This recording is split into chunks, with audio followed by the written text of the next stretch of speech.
నువ్వే గనక పూనుకోకపోతే స్వర్ణకు బెయిల్ వచ్చేది కాదు. అవును శ్రీరామ్ గారు, ఆగస్ట్ 15న తాగి పడిపోవడం అంటే మాటలా? పెద్ద క్రైమ్.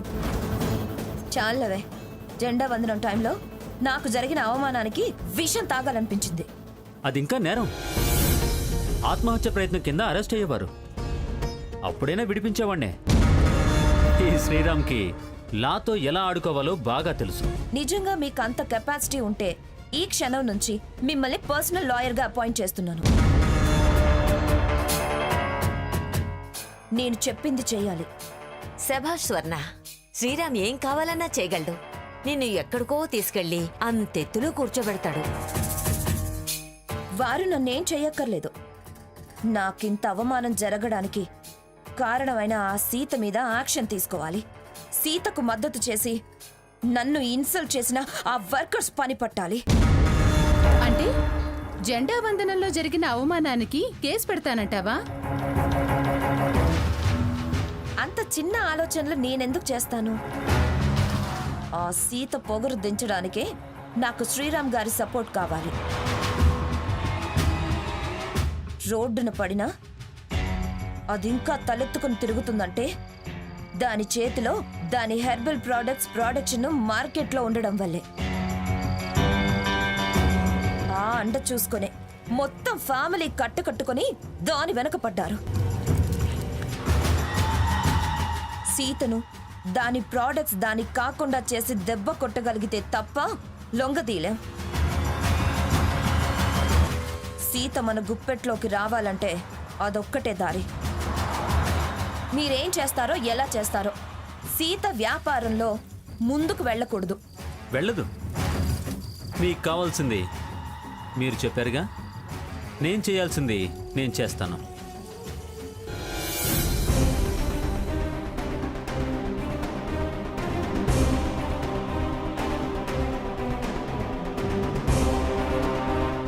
అమ్మమ్మ గారు, రేపు బుజ్జిగడి ఫస్ట్ బర్త్డే. గ్రాండ్గా చేయాలనుకుంటున్నాను. ఏ లోటు లేకుండా జరపాలి.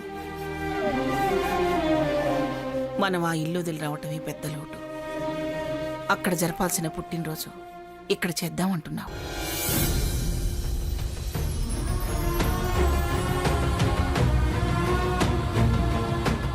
ఇప్పుడున్న ఈ పరిస్థితుల్లో వేడుక జరపటం ఎలా?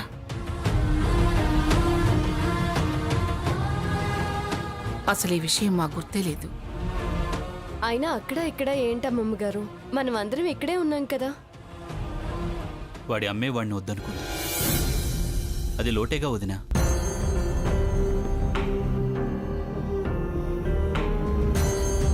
కన్నతల్లి లేకుండా ఎలా జరిపిస్తాం?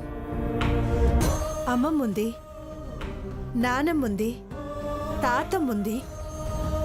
కాదనుకున్న దాని గురించి ఎందుకు? అది లేదని పుట్టినరోజు చేయటం మానేస్తావా? అవునల్లుడు గారు, అది కాదనుకుంటే మనం కాదనుకుంటావా? వాడికేం తక్కువ? అయినా పిన్నిగారు ఒక్కరు చాలు వీడికి దీవెనలు అందించడానికి. అసలు వీడి పుట్టినరోజు విషయం దానికి గుర్తుందో లేదో? గుర్తుంటే మనకే, గుర్తు లేకపోతే మనకే. రేపు వీడు పెద్దయ్యాక నా ఫస్ట్ బర్త్డే జరపలేదు అంటే ఏం చెబుతావు మంగా? మీ అమ్మే పట్టించుకోలేదు, దాన్నే అడుగు అంటాను.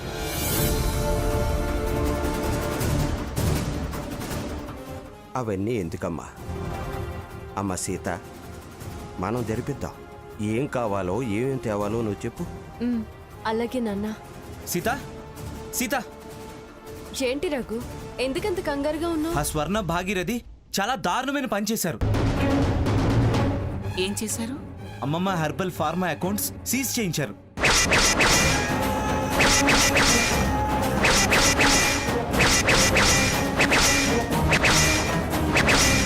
ఏ ట్రాన్సాక్షన్ జరపద్దని స్టే తీసుకొచ్చారు. ఏంట్రా నువ్వు అనేది? అవును తాతయ్య, ఇదిగో కోర్టు నుంచి నోటీస్, స్టే ఆర్డర్. అది దీని ఫర్మ్ కదా, వాళ్ళెలా సీజ్ చేయించారు? అవును, అసలు వదిన ఫామ్కి వాళ్ళకి ఏంటి సంబంధం? ఎలా చేయించారు?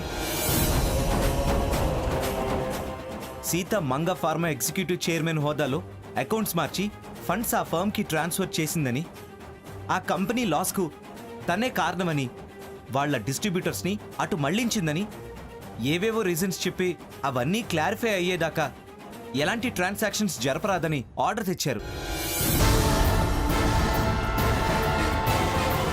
దాని ఆగడాలిక సహించలేను. దాని సంగతి అటో ఇటో తేలుస్తాను. పద. మంగా, నువ్వు వెళ్ళటం ఎందుకు? రేపు మనం కోర్టుకు వెళదాం. దానికి దీనికి సంబంధం లేదని, తను ఎప్పుడు ఎగ్జిక్యూటివ్ చైర్మన్ అయింది, ఆ కంపెనీకి ఎప్పుడు లాస్ వచ్చింది వివరించి స్టే వెకేట్ చేయిద్దాం. వీడు దురదృష్టవంతుడు అయినందుకే అన్నీ ఇలా జరుగుతున్నాయి. అదేంటి పిన్ని, వాణ్ణి దురదృష్టవంతుడు అంటావేంటి? రేపు వాడి పుట్టినరోజు, ఆ వేడుక ఘనంగా చేయాలి అందే. ఇంతలో నువ్వు ఈ వార్త తీసుకొచ్చావు. లావాదేవీలన్నీ ఆపిస్తే ఎలా చేస్తుందిరా? మంగా, నీ అకౌంట్లో డబ్బుందిగా? లేదండి, ఆ మాయలాడి ఎప్పుడో మొత్తం డ్రా చేసేసింది. పాపాత్మురాలు. దాని కొడుకు పుట్టినరోజు పండగ అదే జరగకుండా చేసుకుంది. దాన్ని ఆ భగవంతుడు అస్సలు క్షమించడు. అమ్మా. సర్వనాశనం అయిపోతుంది. అలా అనకమ్మా, కన్న తల్లివి. అది తప్పు చేయొచ్చు కానీ నువ్వలా శపించకూడదమ్మా. అసలు వీడి పుట్టినరోజు వేడుక జరగదని మీరందరూ ఎందుకు అనుకుంటున్నారు? జరిపిస్తానమ్మా. ఏ లోటు రాకుండా సవ్యంగా నేనే జరిపిస్తాను.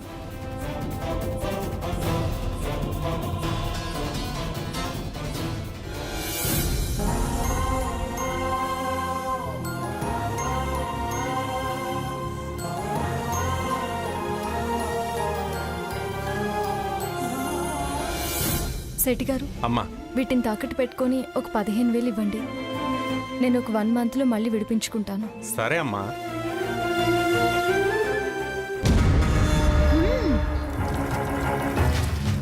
ఇది తాకట్టు షాప్కి వచ్చిందంటే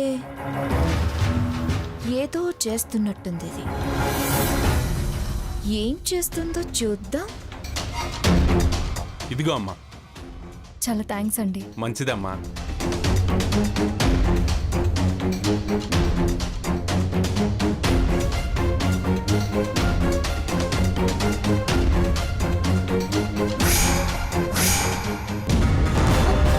డబ్బులు లెక్కేసుకుంటున్నావా? చెప్తానుండు నీ పని.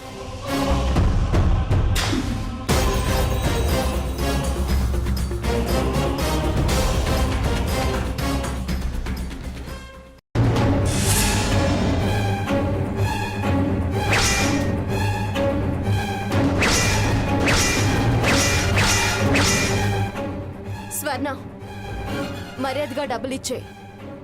ఇవ్వకపోతే పాపం కాళ్ల మీద పడి ఏడుస్తావా ఏంటి? అయినా ఎందుకు సీత ఈ డబ్బు? రేషన్ కొనడానికా? ఏవి అమ్ముకున్నావు? దిద్దులా, గొలుసా? ఏది చూడండి. ఏయ్, నీకు అనవసరం. నా బంగారం నా ఇష్టం. ఏదైనా అమ్ముకుంటాను, నీకెందుకు?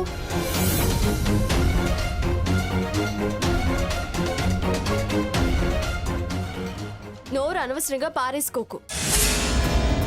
ఈ రోజు నువ్వు వెక్కిరించిందే రేపు నీకే నిజమై ఎదురొస్తుంది. శాపమా? కాదే, నీ పాపం. ఇది కలియుగం చెల్లి, కలియుగం. చేసిన పాపం పండేందుకు జన్మలు అవసరం లేదు. శిక్ష ఎప్పుడూ సిద్ధంగానే ఉంటుంది. ఏంటి ప్రవచనాలు? ఒంటి మీద బంగారాన్ని అమ్ముకుంటే తప్ప కంచంలోకి ముద్దరాన్ని స్టేజ్లో ఉంటే ఎందుకు సీత నీకింత అహంకారం? ఏం చూసుకొని? నన్ను చూసుకునే. నువ్వే అన్నావు కదా నాకు పొగరని. అది పొగరు కాదు, విశ్వాసం, ఆత్మవిశ్వాసం. అదుంటే నాటకాలు నైవంచల్లు అక్కర్లేదు. దాన్ని నమ్ముకుంటే కుట్రలు అడ్డదారులు అక్కర్లేదు. అయినా దొడ్డిదారిన గద్దెనెక్కిన నీలాంటి దొంగ ముచ్చులకి నా మాటలు నచ్చవులే. తప్పుకో. ఏయ్ ఆగు. ఎంతైనా తోడబుట్టిందానివి. పాపం బియ్యం గింజలకు బంగారం అమ్ముతున్నావు. జాలొస్తుంది. ఇదిగో పట్టుకెళ్ళు. ఓ పూట పండగ చేసుకుంటావో, ఓ నెల రేషన్ తీసుకుంటావో నీ ఇష్టం. తీసుకో.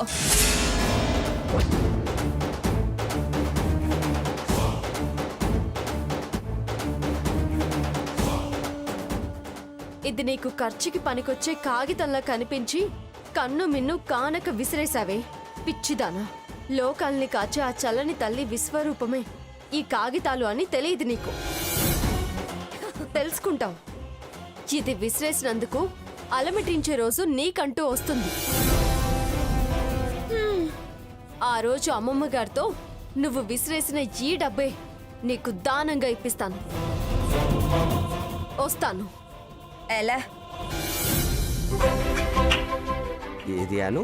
జయ జయ రామ్ జానకి రామ్ సీతామనోభిరామ్ జయ జయ రామ్ జానకి రామ్. అమ్మమ్మ గారు, అమ్మమ్మ గారు.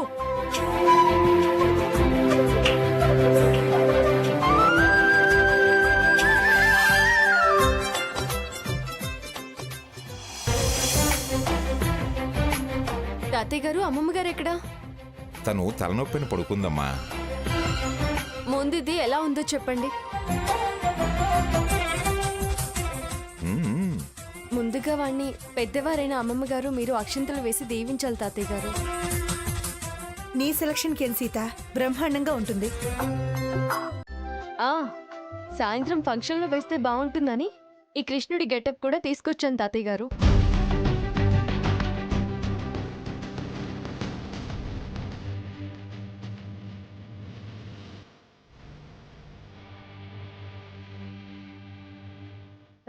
ఇవన్నీ పిల్లలకి పంచడానికి కావాల్సిన గిఫ్ట్స్ కూడా తీసుకొచ్చాను.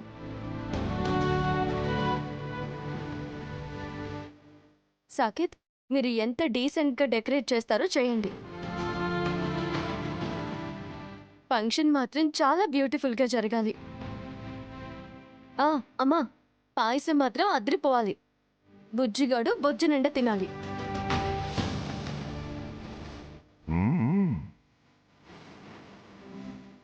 అమ్మా, అన్నీ బ్రహ్మాండంగానే జరుగుతున్నాయి కానీ చేతిలో డబ్బు లేదు కదా, ఇవన్నీ ఎలా తీసుకొచ్చావు?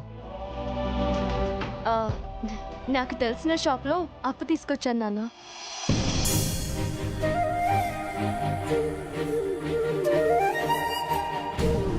అయినా మొట్టమొదటి పుట్టినరోజు వాడికి జరపకపోతే ఎలా? అయినా ఇంత చిన్న విషయానికి ఎందుకలా ఆలోచిస్తున్నారు? రేపో మాపో తాతయ్య గారు అన్నట్టు స్టే వెకేట్ చేయిస్తాం కదా. ఇదేమైనా తీర్చలేని అప్పా ఏంటి?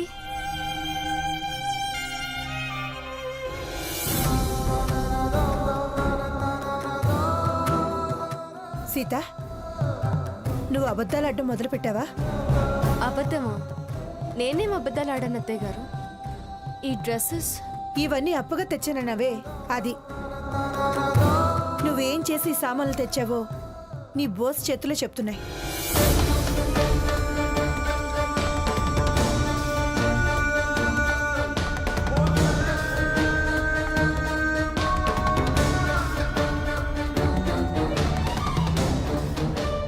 అమ్మా సీత, నువ్వు తప్పు చేయలేదమ్మా, తెంపు చేశావు. తలంచుకోవాల్సిన పని లేదమ్మా. అబద్ధం ఆడాను, కానీ మీ అందరితో నిజం చెప్తే మీరు బాధపడతారనే చెప్పలేదు తాతయ్య గారు. నన్ను క్షమించండి. ఆపేక్షతో, వీడి మీద ప్రేమతో చేస్తూ క్షమాపణ అడుగుతావేంటమ్మా? సీత, అలా బోసు చేతులతో ఉండకూడదమ్మా. ఉండు, గాజులు తీసుకొస్తాను. స్వర్ణ వీడిని బరువు అనుకుంది, కానీ నువ్వు నీ బంగారం అమ్మి వీడి పుట్టినరోజు వేడుక చేస్తున్నావు. సీత, ఇదిగో గాజులు వేసుకో.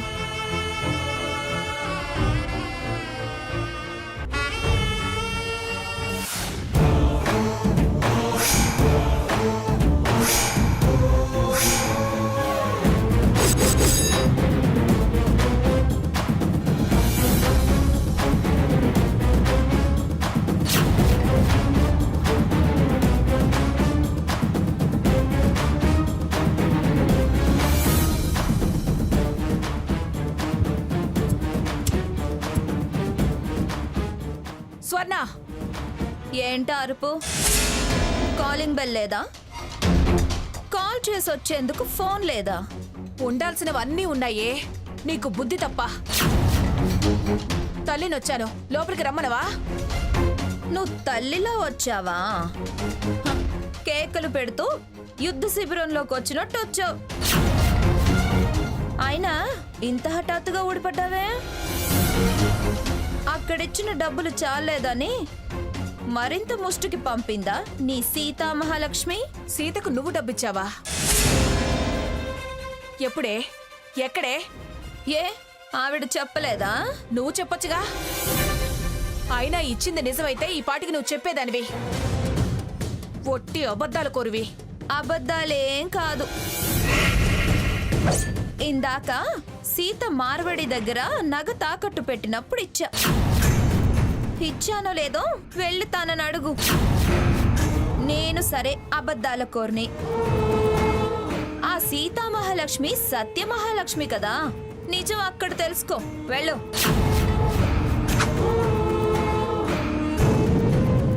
అలా చూస్తావే? అయినా డబ్బు అవసరమైతే నా దగ్గరికి రావచ్చు కదా. నువ్వు నాన్న తాహత్తుకు మించి ఆ సంతను నెత్తిన పెట్టుకున్నారు. ఒకరా ఇద్దరా? 6 నాన్న జమీందారా? హ్యాట్రాలో బడి పంతులు. ఇందరిని మేపొద్దు. వాళ్ళేడుపు వాళ్ళేడుస్తారు. పంపించే.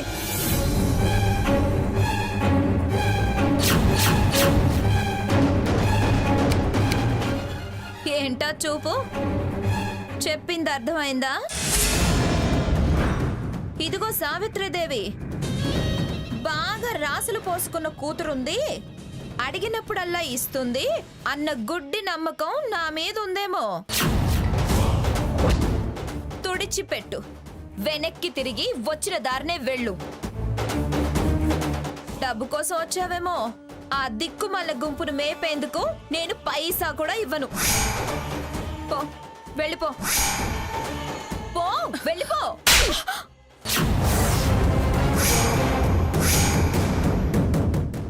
అమ్మా, ఎందుకటో?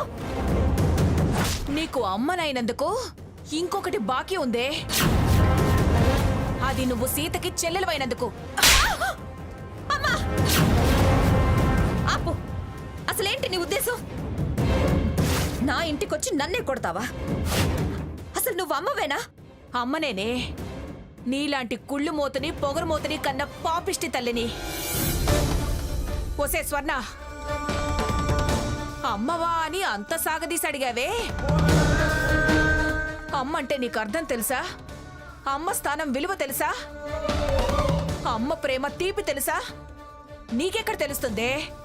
నువ్వు రాక్షసివి. నువ్వు అమ్మవి కాదే. అమ్మవైతే నీ కొడుకు పుట్టినరోజు గుర్తుండేది. వాడి మొట్టమొదటి పుట్టినరోజుకి అమ్మగా తహతహలాడేదానివి. నీలో అమ్మ ఆడతనం 2 చచ్చిపోయాయి కాబట్టే సీతని అన్ని మాటలు అన్నావు. నేనేమన్నాను? ఉన్నదే అన్నాను. చేతిలో డబ్బులు లేక బంగారం అమ్ముకోవడం చూసే అన్నాను. చూసావా? కళ్ళతో జరిగింది చూసావు. నీ ఇష్టానికి నువ్వు అనుకుని దాన్ని అవమానించావు. ఓసే స్వర్ణ, సీత బంగారం అమ్మింది ఆకలి తీర్చుకోవడానికి కాదే, నీ కొడుకు పుట్టినరోజుని ఘనంగా జరపడం కోసం. సాకేత్ వద్దు వద్దు అంటున్నా పసివాడికి ఏ లోటు జరగకూడదని గాజులమ్మి ఆ వేడుక జరిపించాలని తెచ్చిందే. నువ్వు ఉన్నావు ఎందుకు? ఛీ, నీ బతుకు చెడా. మొగుణ్ణి కొడుకుని వదిలి మొద్దులా ఎందుకొచ్చిన బతుకే ఇది? సీతను చూసి బుద్ధి తెచ్చుకో, బాగుపడతావు. అమ్మా,